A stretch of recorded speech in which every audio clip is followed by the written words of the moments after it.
This edition of whatever it is you're watching is brought to you by Ridley Report, something, Ridley Report. Tonight on Free Minds TV, we're talking to our director, Lauren Canario, who's just been released from jail. We're also going to be talking about Sixth Amendment rights being put on hold in New Hampshire for at least a month. We're also going to be talking about nuns and other pacifists who are being spied on in the state of Maryland, the auto bailout, the Downsizer Dispatch, and a whole lot more, all tonight on Free Minds TV.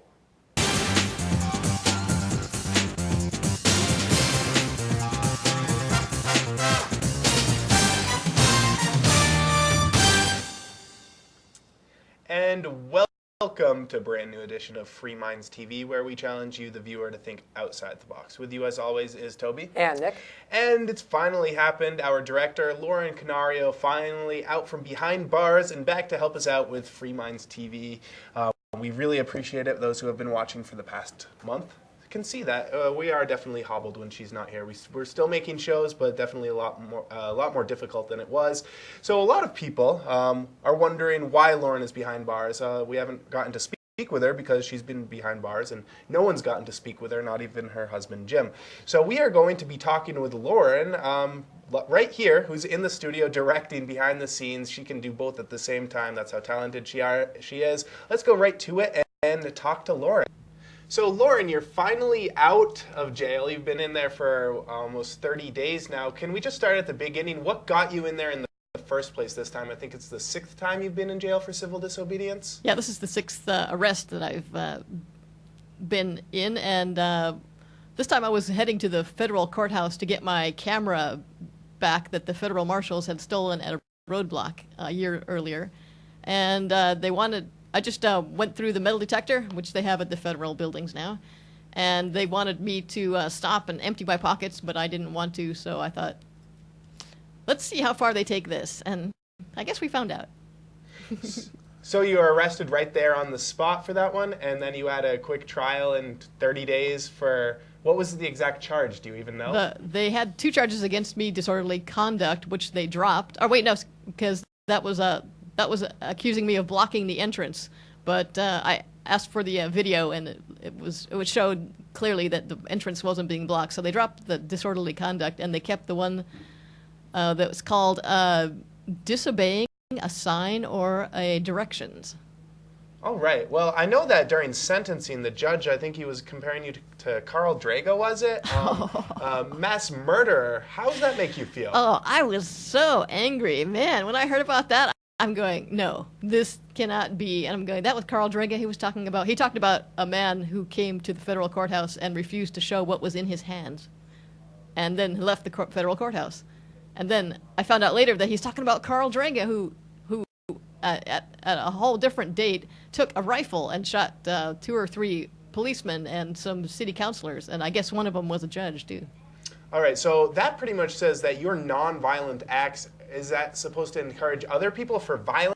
It just confused me when I was reading about what was going on there. Are you just as confused as me, or do you have some more insight to that? The judge was trying to say that we need to have this rule, and this rule has to be enforced to the max because of Carl Drago. All right, so when you were in jail, you weren't permitted phone calls or visitations, at least from what I hear from talking to Jim, your husband there. Why was that? Was that more non-cooperation, that they wouldn't allow you these visitations and phone calls, or what was going on there?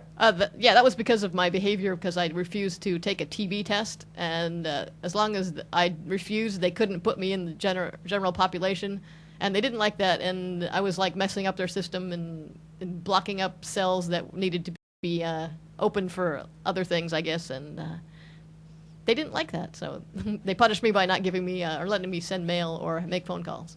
So were you in there for by yourself the entire time, or did you have some cellmates? No, it was a 10 by 6 cell, so only about room for one person, and they didn't let me out. They kept me in there for 24 hours a day with the lights on. All right, finally, a lot of people that I talk to wonder why you're taking this tactic. Do you feel that you were successful in doing something? Is it to send the message to other people that come to New Hampshire? What is the message that you're trying to give? Just I'm a free person. To the people who are confused about what you're doing, what can you tell them? I can tell them that pretty much I'm just trying to draw attention to tyrannical things. When I'm going through my life and someone tells me I can't sit on a porch or I can't walk in a street or come into an office building, I try to make trouble as much as I can to point out that this isn't the way things should be. All right, Lauren. Well, thank you so much for the interview. I know that you got to get back to the switchboard. It's great to have you back here helping out with the show, so thank you very much. And yeah, well, who knows when she'll be going back in, but I'm sure she will eventually. Hopefully not for a while. I mean, nobody wants to go to prison. I know Lauren doesn't like being in prison. Nobody does. So. Absolutely, and people who have been watching the last few weeks can definitely tell when Lauren is gone, because the show is quite a bit more choppy, if you will, because thanks to all the people who have been helping out filling in for Lauren, but it's difficult because Lauren knows everything and we have to try to reteach stuff, and Lauren's not here to teach the people stuff, so it's definitely nice to have her back. So thank you very much. But, you know, I mean, we do have a lot of other stuff we want to talk to and get to here, so let's keep it local here in New Hampshire and start talking about the Sixth Amendment. The financial crisis that's happening all over the country is, yes, now hurting our rights to trial by jury. Here in the state of New Hampshire, the Superior Court system is suspending all jury trials for 1 month sometime next year. This is because, well, they're strapped for cash and it's either time to start laying people off or well, stop doing jury trials, I guess is the way they saw it. They say they're going to be saving $73,000 for suspending these jury trials for a month. And it makes me wonder, couldn't they just maybe slim down a little bit, release one of those nonviolent offenders from prison, or maybe not even prosecute them in the first place? Are there other ways you can save money without hurting the right to trial by jury? Now, this isn't to say that people won't get a trial by jury. They'll just have to wait an extra month. But there's that little thing that says right to a speedy trial. And what about the people who have been offended against? Someone got robbed, someone's family member was murdered, something like that. Now, the victims of these crimes aren't able to have these jury trials go by quickly either. So there's a lot at stake with this that I think that they're just not looking at when they're suspending these jury trials. Right, and I mean, laying off 1 or 2 state troopers from the state force would save that amount of money. One. I mean, one, really. And this is the court system, so let's keep it to the courts. What about laying off 1 bailiff or getting rid of 1 really bad judge? I know that we have a few of those out there. Just get rid of 1 judge. Scale back the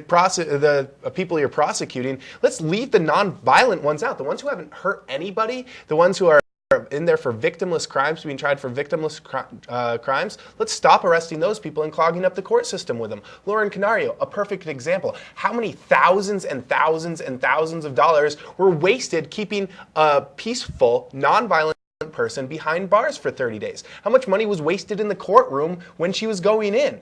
And now other people are having their rights infringed upon because we're putting people like Lauren Canario behind bars and nonviolent drug offenders who aren't hurting anyone, just choosing to do something besides drink alcohol. They have a different drug of choice, and now we're hurting people's rights because of it. I think it's just asinine. The money that they're going to be saving, by the way, isn't that of the judges and the bailiffs who aren't going to be working for that month in the Superior Court. No, that's the jury members that aren't getting paid their stipend of, I don't know, $5 or $10 a day. It's a very low amount. You're just not paying the jury members. That's how they're saving the $73,000.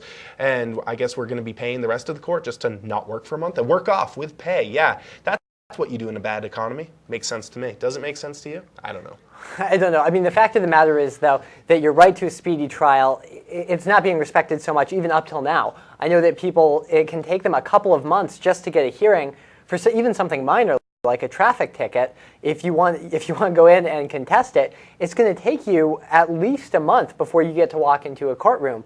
Is that what they meant by a speedy trial? And that's not even a jury trial. That's just district court. We're talking about Superior Court here, where it's usually larger crimes than a simple speeding ticket. But if you do take that speeding ticket all the way to the end and get a jury trial for it, I guess you would have that right infringed upon. Right, and I mean, it's sad. It's sad that it's come to this, but there are so many nonviolent offenders on the books because we have all of these drug laws and other laws that criminalize activities where there's no victim, that it just clogs up the court system. There's no way it can keep up. If all they were prosecuting were property crimes and violent offenses, then I'm sure you wouldn't see the backlog right now, and they wouldn't be so much, they wouldn't be strained so much financially. And that's actually one of the reasons that alcohol prohibition came to an end. It was a contributing factor because when you were going into a depression, well, actually you were in the middle of a depression, did you want the government spending money on vice crimes when there were people hungry and there were people paying way too much in taxes? I mean, that's the kind of a situation we're going into, and the government needs to cut back its spending. Nonviolent offenses are the place to start. I mean, victimless crimes. Right. I mean, for example, I know that not everyone agrees with what Lauren did. They think that they might take different tactics, but that doesn't mean they want to pay to lock her up. I mean, that's just ridiculous. So let's start being realistic about what we're doing. I mean, we already have a clogged prison system. This is a perfect opportunity to actually do something about it.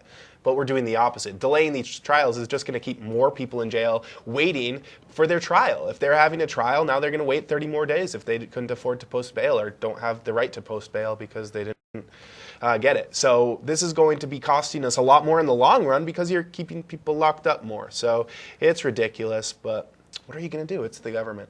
Speaking of the government, we can't always do stuff about it, but we can at least let our voice be heard, even if it's just a little bit, with Downsize DC and the Downsizer Dispatch. What are they talking about this week, Nick? Well, I'm going to kind of segue from an article that's coming out. Congress has approved the auto bailout, or at least a partial auto bailout, of $15 billion. So it sounds like the House of Representatives is going to approve that, and the Senate will be deciding on it this weekend. So for our viewers in Keene, there's probably still time to make your voice heard on this particular bailout.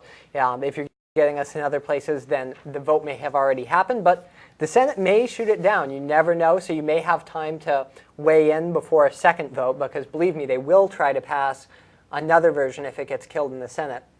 But Downsize DC is talking about stimulating scholarship rather than stimulating the economy. The government seems to be claiming that it can fix the problem, although it's not clear that the $700 billion they spent for the TARP program has made any positive difference. It's not really clear that anything they have done has made anything better. And one of the problems with that is they sort of follow the Keynesian model of economics, which says that when the economy gets bad, the government should spend money. Well, once upon a time, you might have been able to make an argument for that. I don't think a very good argument, but if the government was running a surplus or they weren't too heavily in debt, they probably could spend money that they had in the Treasury. The fact is, they're in debt. They don't have any actual money in the Treasury that's not owed to somebody else. So when you're spending money, the economy's bad now, government's trying to spend its way out of the problem, well, the government doesn't have any money, it's going further into debt. And that's not a good way to get back to prosperity. Some of the best ways you could stimulate the economy are with an unexpected tax cut, or ending deficit finance spending, trying to limit the amount of debt that the U.S. government has, and strengthen the dollar by trying to pay back some of that debt. And it's also worth noting that when the government increases spending in the public sector to try to create new jobs, it forces out private sector jobs. So the government suddenly sets up competition for employees. They create some jobs, and those are jobs that private sector companies aren't going to be able to fill.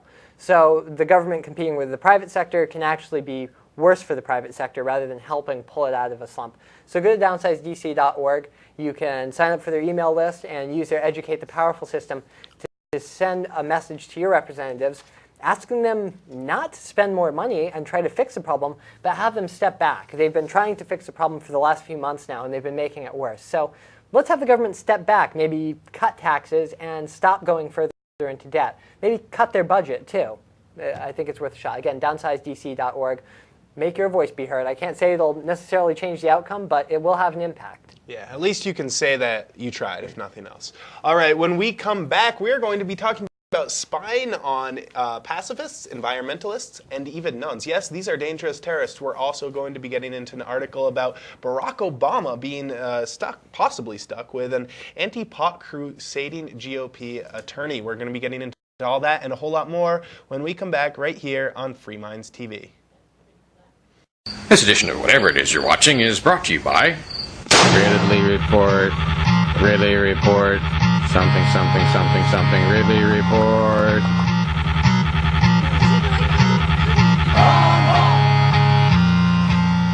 Ridley Report, Ridley Report, something, something, something, something, Ridley Report.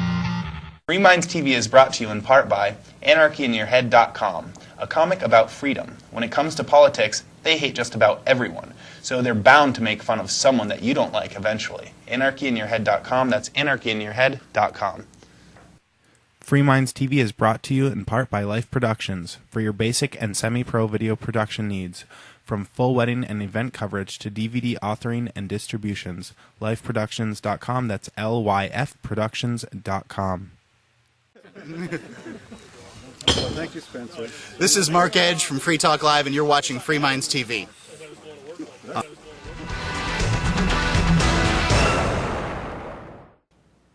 And welcome back to Free Minds TV.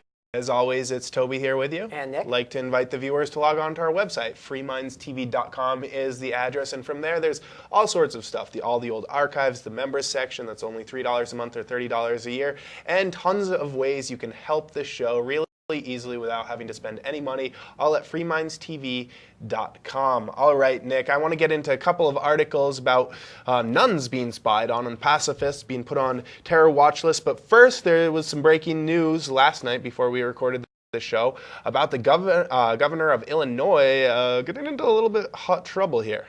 Yeah, well, there was kind of a controversy, and there were some charges coming about because Illinois Governor Blagojevich, it looks like he tried to sell the Senate seat that's going to be left vacant by Barack Obama. But I kind of wanted to go off on the side story here. Not only was he trying to get money in exchange for appointments, he was also threatening journalists. At least that's the allegation coming from the Tribune. And it looks like the governor threatened to hamper the efforts of the Tribune to sell Wrigley Field, because they own that ballpark, and they were trying to sell it. So the governor didn't really like some of the editorials that had been written about him in the Tribune and wanted people fired on the editorial board in exchange for greasing the wheels with the deal to sell Wrigley Field. Now, Nick, I'm almost completely shocked by this. When I heard this, I was like, what? A member of government corrupt? Can this really be happening? But you're telling me it was. They actually arrested a member of a public servant actually did something that was illegal. They did this? Who would have thought that they would do anything like this? I mean, I was shocked when I heard the news. Were you shocked? Yeah, I mean, I guess not so much, only because in Illinois especially, and it happens all across the country, but Illinois is an especially glaring example where the predecessor to this governor had also been charged with crimes. And I was doing Free Talk Live, which is a radio show that you and I both sit in on from time to time, and we had callers call in from Illinois, and I didn't do the fact-checking, but I've heard that of the last 9 governors in Illinois, 5 have faced charges, and 2 have essentially been brought to court. Now, this, to me, for anyone who was wondering, I'm not really surprised. I think that this happens all the time. Just normally they get away with it. Well, most politicians don't get caught, especially if you're a governor. You've got leverage. You can threaten journalists. You can threaten a paper like the Chicago Tribune, which is a pretty high-test paper. So when you have that much power and influence, it's a lot easier to keep things quiet. So, I mean, I guess he was just the unlucky one to get caught, but I say good. Throw the book at him, because you know what? I'm sure this isn't the first time he's done anything like this, and maybe it'll make some of those slimy politicians a little bit nervous when they're being corrupt. Maybe not. I say we go after more of these people and leave the people who aren't hurting anyone alone. But definitely, I say put some investigation behind your elected officials, and I'd say you're probably going to find quite a few skeletons in their closet and quite a lot of corruption too. But we do need to move on. We've got a lot of articles to get to tonight. I wanted to talk about spying on pacifists, environmentalists, and nuns. We've talked a lot about the terror watch list. What's it mean to be on the terror watch list? Well, it means you're a suspected terrorist in the eyes of the federal government. And a lot of those people who are on the terror watch list are put there because state authorities and local authorities are giving these grant monies by the federal government to go and infiltrate certain groups who are doing different activities. Some of them are environmentalist groups, some of them are anti-war groups, and some of them are groups like Free Minds TV. Who knows? Which one of you guys that's behind the scenes is a foreign agent infiltrating us? Well, it could be someone, because this article points out that the Maryland State Police troopers infiltrated nonviolent groups, labeling dozens of people as terrorists. terrorists. Lucy was an eager 20-something who attended their events and sent encouraging emails to support their causes. The Maryland officials now concede that based on information gathered by Lucy and others, state police wrongfully listed at least 53 Americans as terrorists in criminal intelligence databases and shared the information across all these different agencies, blah, blah, blah, blah. 2 Catholic nuns, a former Democratic congressional aide, a lifelong pacifist, and a registered lobbyist were among some of the people who are on this list. Now, this list is only of 53 names, and we've reported before that this list is actually over 1 million names long. So it really makes you wonder how many secret agents or undercover police officers, undercover feds are actually infiltrating these nonviolent groups who aren't doing anything wrong except gathering together and doing different things that aren't hurting anyone, that has nothing to do with terrorism. How many secret agents must it take if one who infiltrates a dozen groups only gets 53 names? How many others out there are wasting our taxpayer money to put nuns and pacifists on these terror watch groups? Yeah, I mean, I don't know if it's all done through informants or if maybe they just take certain Let's groups. Let's say 1%. 1%. Right. That's thousands of them. I mean, it's ridiculous how big these programs are set up. Even if you're talking about only 1% or 2% of people who are on the terror watch list are done through secret agents going into these environmental meetings or these pacifist groups, anti-war groups, you're talking about many, many thousands of undercover agents here. Because the list is over 1 million names long. Right.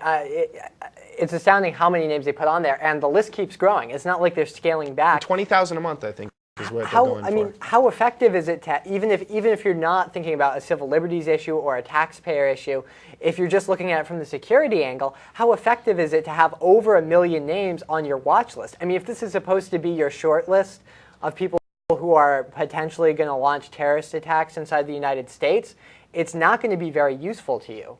Yeah, because there's so many people, you can't even, that doesn't narrow it down very much. It makes sense to just put us all on it.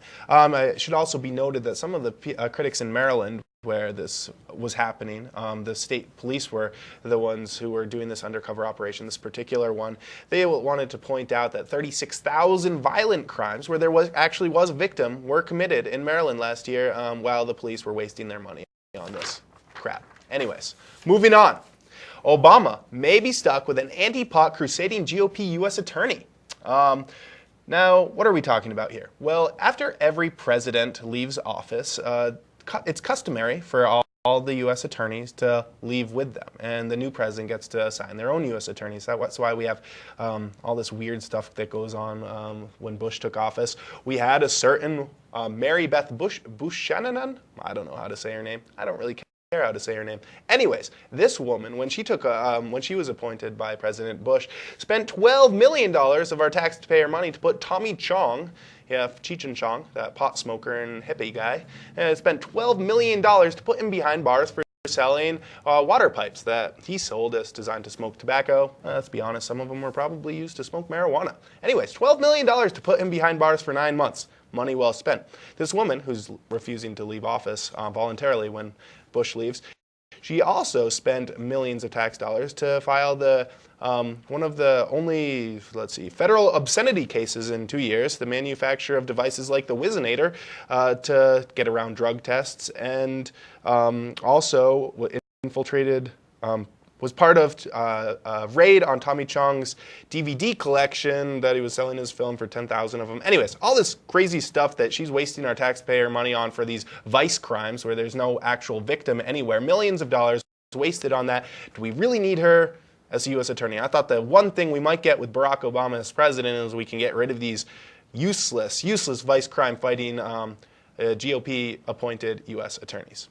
Yeah, you would hope so, but apparently they don't want to leave. They don't like the rules of the game now that they're the ones who are supposed to step out gracefully.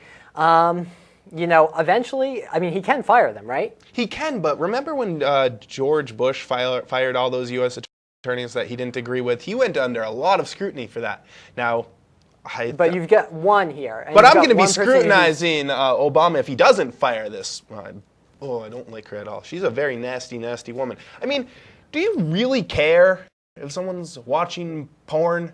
Honestly, Is that what you want to spend your federal tax dollars on, to go after people, porn manufacturers, or people who are selling water bongs? I mean, it's not like it's cares? Even if you did, it's not like these efforts have stopped people from smoking marijuana or watching porn. Of course not. It hasn't even made a dent in porn people. Watchers are going to watch porn.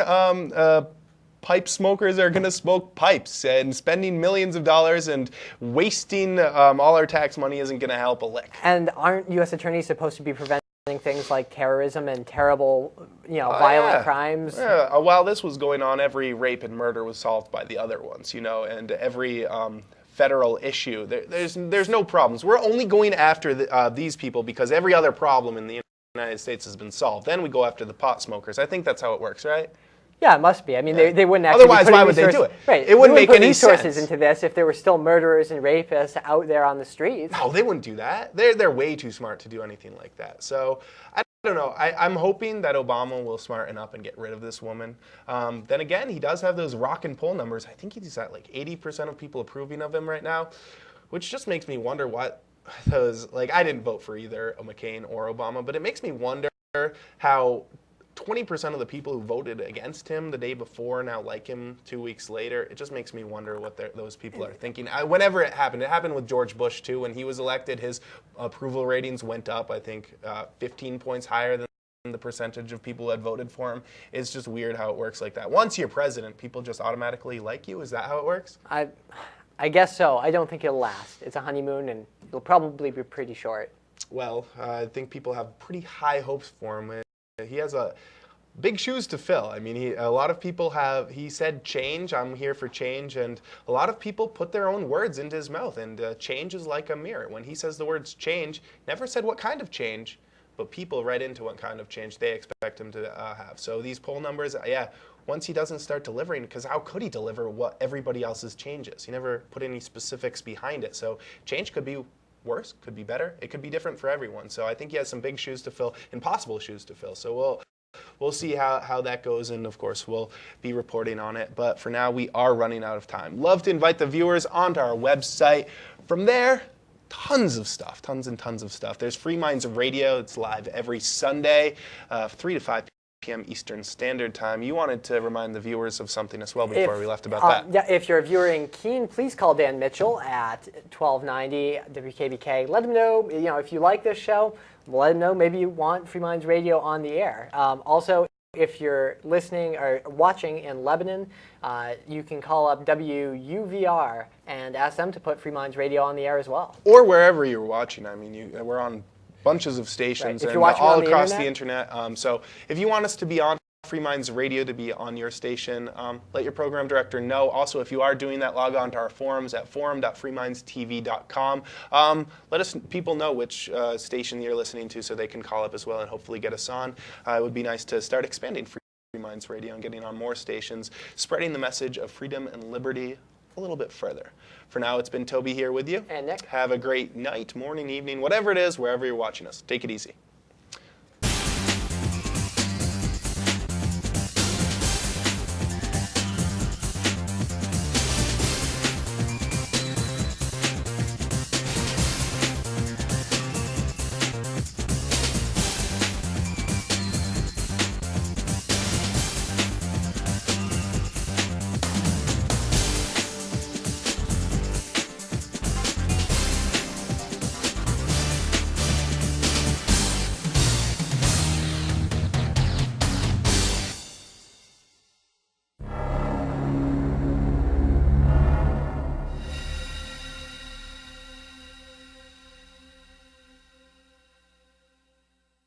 Free Minds TV is brought to you by FreeKeen.com. FreeKeen.com features audio, video, and blogs chronicling the transition to a voluntary society. FreeKeen.com also has comments and discussion forums so you can be heard. FreeKeen.com.